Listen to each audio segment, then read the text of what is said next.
Olá, homens e mulheres da minha vida, sejam bem-vindos ao nosso canal, ao nosso mundo. E hoje eu vou fazer um vídeo um pouquinho diferente do que eu sempre faço, porque eu tenho certeza que muitas pessoas estão passando pelo que o Ryan e a Christine estavam passando, que é quando acaba a paixão, quando acaba o desejo, quando parece que o relacionamento virou uma amizade, que o casal que antes era apaixonado, que fazia loucuras, eles acabaram se tornando amigos, a mulher em função dos filhos, enfim. Esse livro aqui, Sexo no Cativeiro, ele é incrível, apesar de não ter uma leitura assim muito leve, ele é muito interessante. Eu estava lendo esse livro e percebi que aqui tem uma história desse casal que pode ajudar vocês a entender por que o relacionamento de vocês não deu certo, por que acabou, por que não está dando certo, o que está acontecendo e o que pode ser feito para mudar isso. Porque no fundo, tudo tem a ver com gatilhos mentais, com âncoras que nós criamos, com os hábitos que nós não percebemos que vamos inserindo ali no nosso dia a dia e que acabam nos colocando numa zona de conforto e de repente a gente pensa que não sente mais nada pelo parceiro, acaba indo atrás de outros relacionamentos e no fundo é só para buscar aquilo que na verdade está ali, só que não pode mais ser, não é mais perceptível. Então eu vou ler literalmente aqui, né? Vou ler o que a Esther Perel escreveu em relação a esse casal.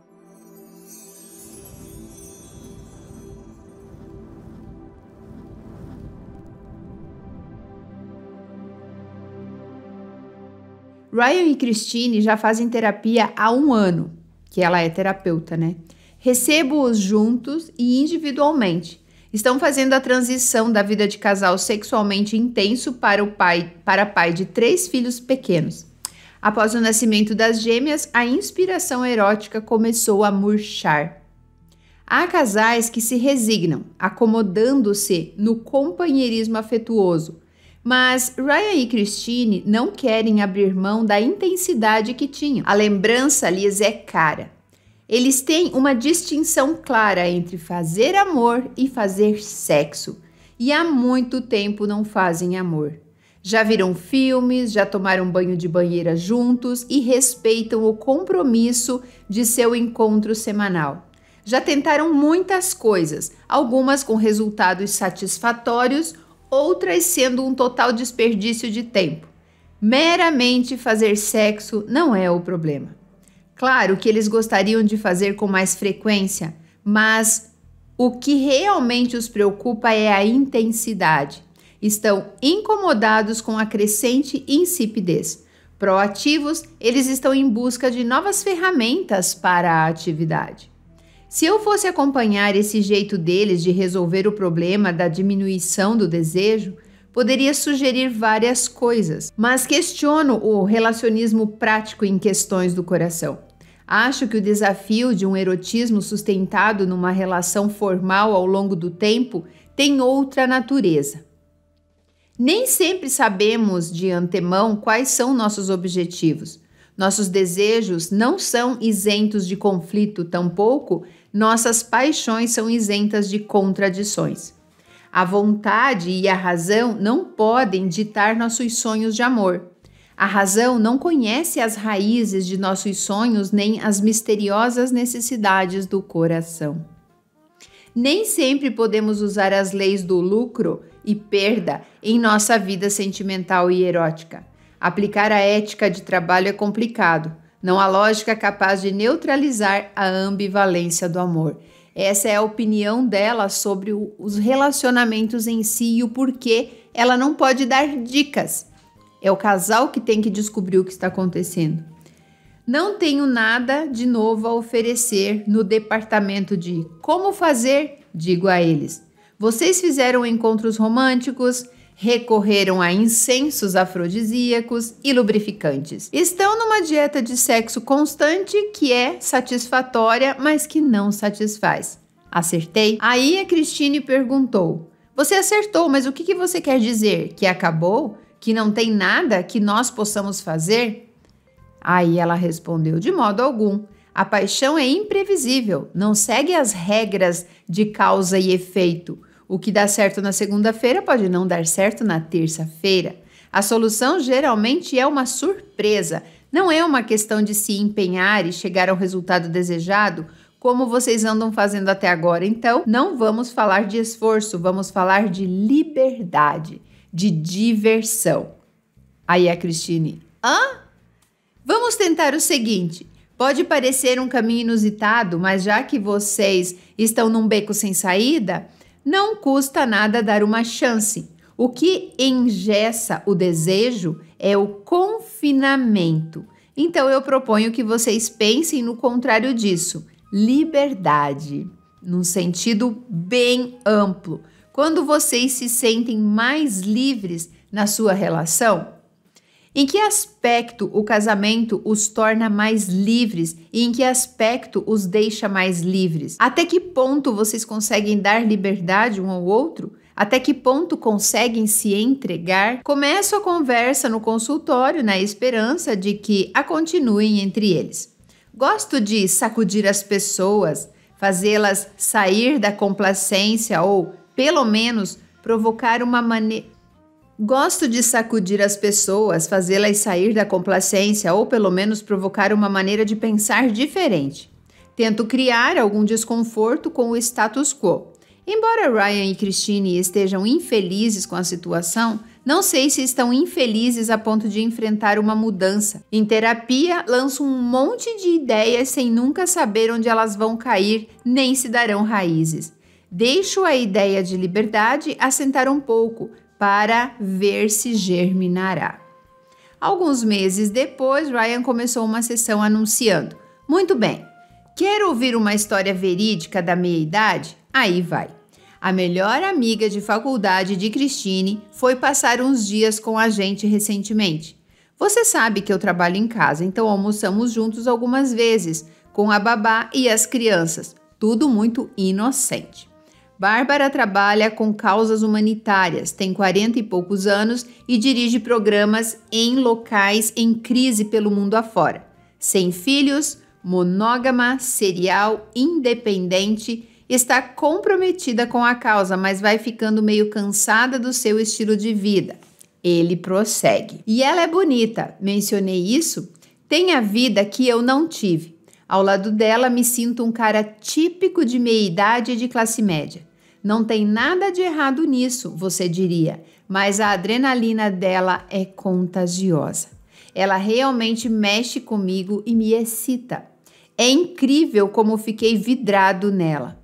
Você sabe que ando falando dessa sensação de apatia, desse meu abatimento, que engordei e tal. Parece que quando me acomodei, parei de funcionar, pois a energia dela me despertou. Tenho vontade de beijá-la, tenho medo de fazer isso, mas também tenho medo de não fazer. Me sinto um idiota, culpado, mas não consigo parar de pensar nela. Sabe, o que prometi no altar era para valer. Sou apaixonado pela minha esposa. Isso não tem nada a ver com ela, tem a ver com algo que perdi e que talvez eu nunca recupere. Quando se casou com Christine, Ryan fechou as portas para outras mulheres. Largou a carreira de ator, que eu não o sustentava, assumiu em tempo integral seu trabalho como assistente jurídico e começou a estudar direito. Agora trabalha como consultor para organizações de proteção ambiental. Quando ouço falar, perplexo, sobre essa súbita paixão, vejo um despertar de seus sentidos adormecidos. Não desencorajo os desejos imaturos de Ryan, nem o censuro. Tampouco tento fazê-lo ser racional ou explorar a dinâmica emocional por baixo dessa paixão, presumivelmente adolescente. Eu valorizo a experiência dele. Ele está olhando para algo belo. Fantasiar com Bárbara é uma forma de viver a vida da qual ele abriu mão. Admiro-me junto com ele do fascínio desse encanto, mas uso o termo devido. É uma fantasia. Pergunto como ele pode saborear essa experiência sem deixar a euforia momentânea colocar em risco o seu casamento. Tão belo e tão trágico, digo a ele. É maravilhoso saber que você ainda é capaz de se animar assim. E você sabe que nunca pode comparar esse arrebatamento com a vida doméstica, porque lar é outra coisa. O lar é seguro, aí você está vacilante, está num terreno instável. Você gosta dessa sensação, mas também tem medo de que ela te leve para longe demais. E provavelmente não deixa a sua mulher evocar tais tremores em você. É difícil de manter após o clímax evolutivo. Os filhos. Vocês ficam tão focados nas exigências incessantes do dia a dia que provocam um curto-circuito em qualquer carga elétrica entre vocês.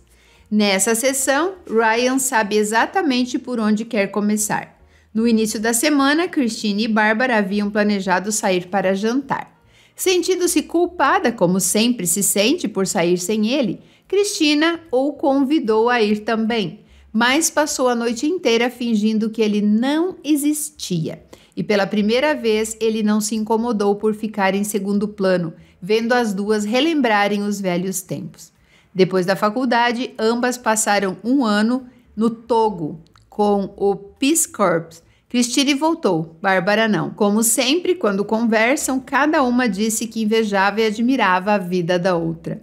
Tínhamos acabado de beber um maravilhoso vinho Shiraz australiano e estávamos bem alegres, conta Ryan, quando Christine me deixou chocado ao dizer a Bárbara: olho para você e me pergunto se vale a pena.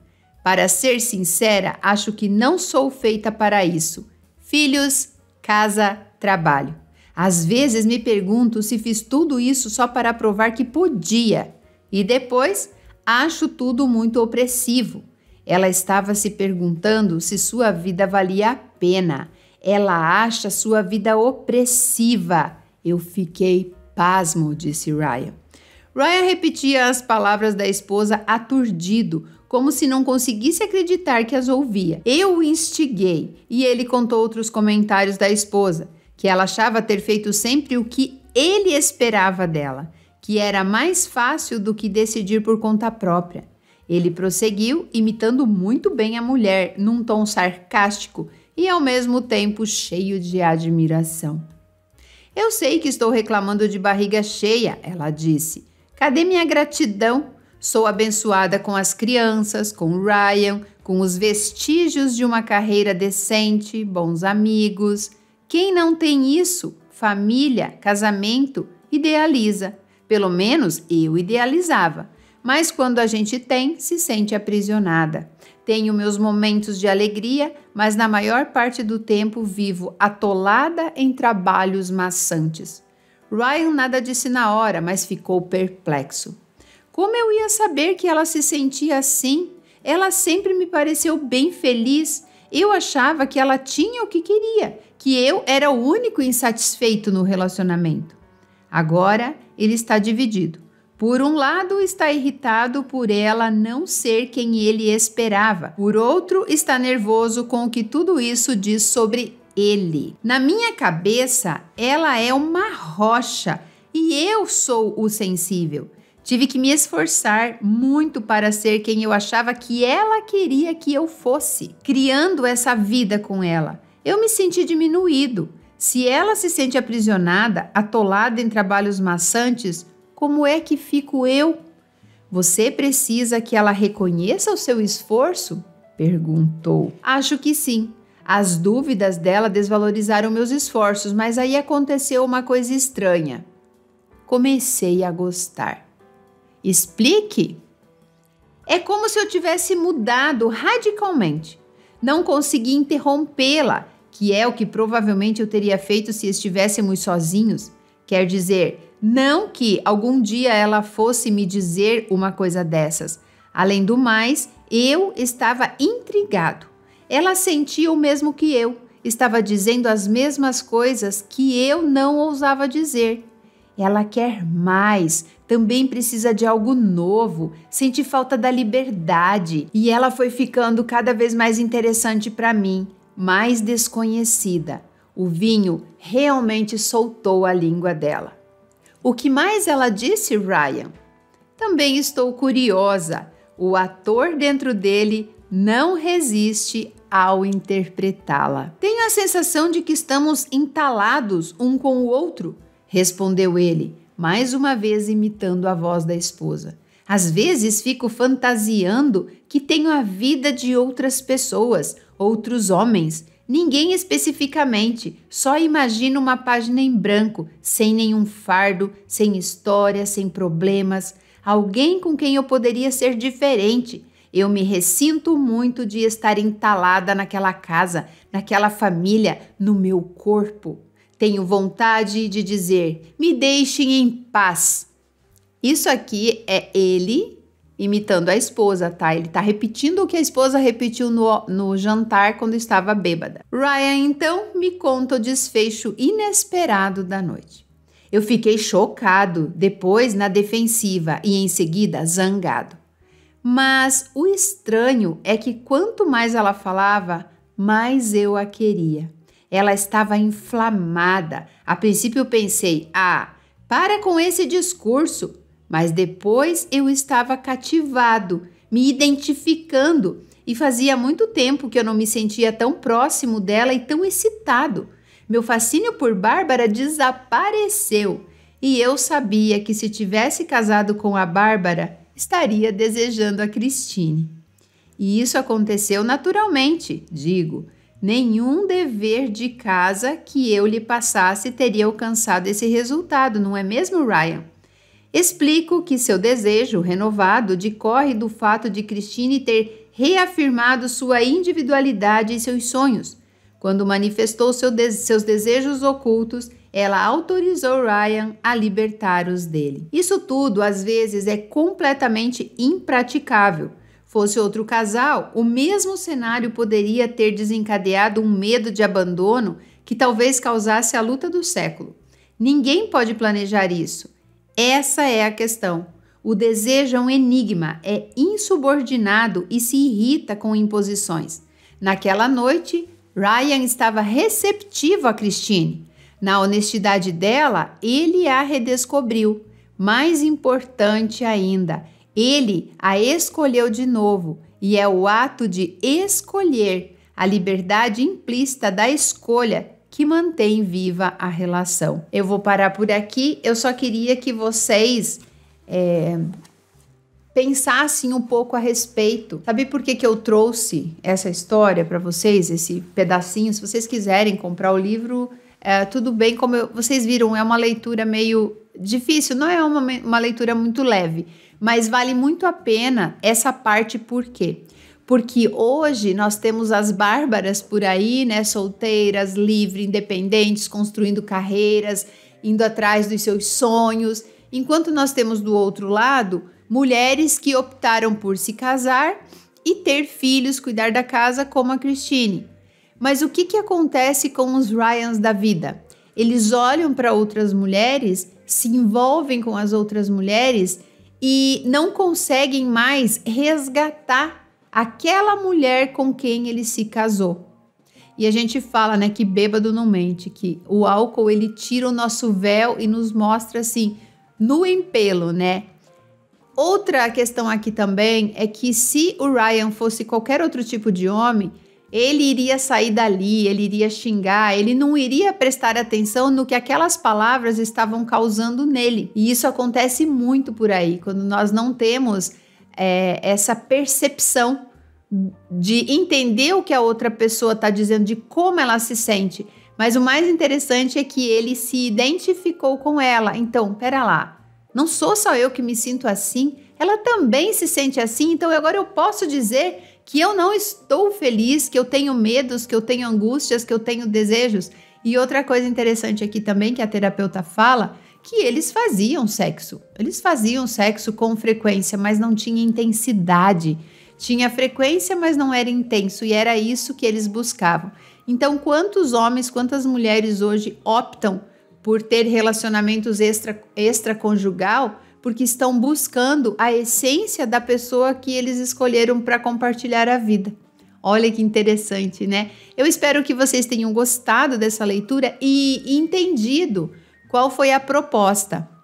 Olhem mais para os seus relacionamentos, conversem mais e sejam sinceros. Quando uma outra mulher ou quando um outro homem te despertar desejo, para e pensa. O que eu estou sentindo? Por que eu estou olhando para aquela pessoa e não mais para o meu companheiro ou para minha companheira? O diálogo é tudo, gente. A gente tem que ser sincero. Mas eu mesmo já quebrei a cara muitas vezes. Eu fui sincera e a pessoa não soube lidar com a minha sinceridade. E aí tudo desandou e tudo acabou. Então a gente fica nisso, né?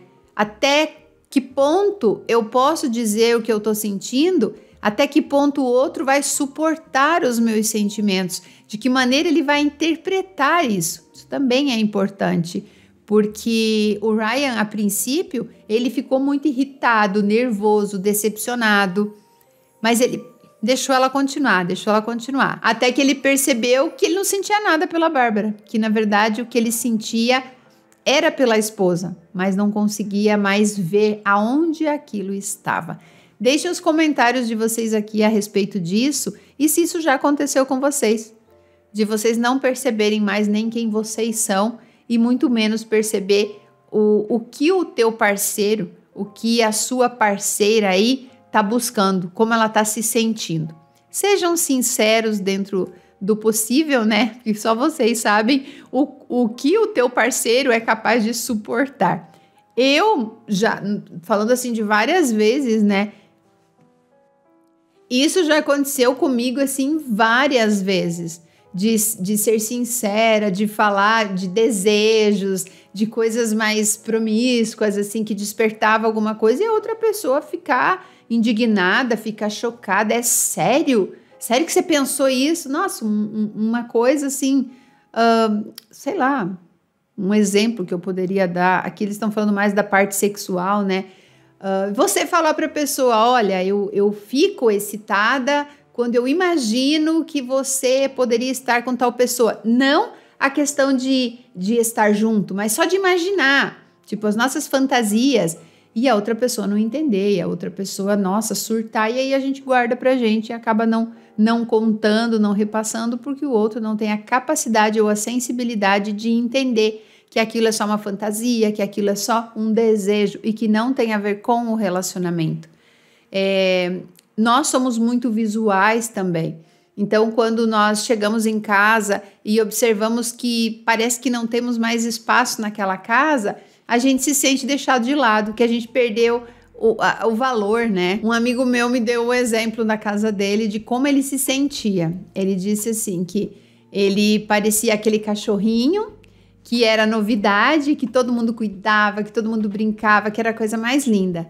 E aí, de repente, vieram os filhos e aí o cachorrinho foi deixado de lado pela esposa. O cachorrinho foi deixado de lado ali no cantinho, já não era mais notado. Aí, de repente, os filhos cresceram e precisavam do cachorrinho. Então, começaram a dar atenção para o cachorrinho novamente, para comprar coisas, para brincar, para levar, para jogar bola, para ir para a escola, para voltar. E aí, os filhos cresceram e arrumaram os seus próprios cachorrinhos, que era o namorado, a namorada, né? E, de novo, o outro cachorrinho mais velho, agora mais sem muita função, foi deixado de lado e está se sentindo abandonado.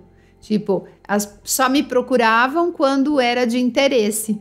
Ele deu esse exemplo, disse que estava se sentindo dessa forma, estava se sentindo assim. E muito preocupado, com medo da esposa também arrumar um outro cachorrinho mais novo e ele ser deixado para trás. Então vejam que muitos homens eles têm insegurança. E é nesse momento, se a esposa não conseguir ter aquela sensibilidade de perceber o que está acontecendo, é nesse momento que esse homem acaba se envolvendo com uma mulher mais nova para se autoafirmar, para sentir que ele ainda pode ser aquele cachorrinho lá do começo, entendeu? Para ele ser notado. Muitas vezes nossa, tem alguém que me nota, que está me vendo. E não importa se essa pessoa é verdadeira, se ela não é, se ela tem interesse, se não tem interesse, isso não importa. E é aí que ele acaba se apaixonando e muitas vezes o casamento acaba por causa disso. Então, gente, sempre diálogo, sempre aceitar as fases da vida, entendendo que os filhos são isso mesmo, que eles estão livres, que eles vão construir a vida deles. Esses dias eu vi alguém na internet, um coach, eu não sei, coach de relacionamento, e ele falou, ou era um pastor, eu não lembro me mandam as coisas, mas eu não conheço a pessoa, é só a fala dele que me marcou. Ele disse assim: quem você ama mais? O seu cônjuge ou os seus filhos? E aí todo mundo, ai, que absurdo, tem que amar os filhos. Pois é, mas aí que tá, o filho, quando você ama mais o filho do que o seu marido, do que sua esposa, esse filho, ele vai embora e vai conhecer uma pessoa e vai ter um outro grupo familiar lá, né? Vai estar lá com outras pessoas que não fazem parte da família. Por exemplo, o filho sai, conhece uma mulher estranha, se casa e vai ter os filhos dele.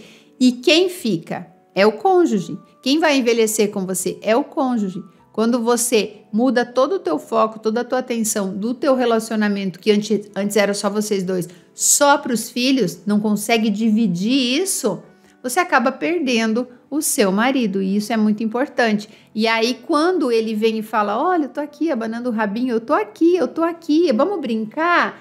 E você xinga e fala, passa pra lá que eu não tenho tempo, eu tô cansada, eu tô estressada, essas crianças, porque eu trabalho o dia inteiro, porque não sei o quê. Aí o cachorrinho se encolhe.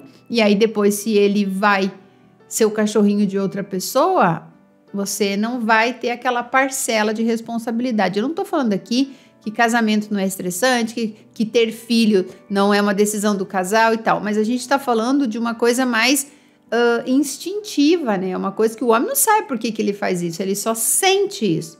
Então, se você quer salvar aí o seu relacionamento, o seu casamento, converse com o seu marido, converse com a sua esposa, explica o que está acontecendo, seja sincero, seja franco, porque às vezes você tá há 20, 25, 30 anos com a pessoa e não sabe quais são os desejos dela, porque ela tem medo de falar e você tem medo de perguntar, por conta das reações que nós nunca sabemos quais serão, né?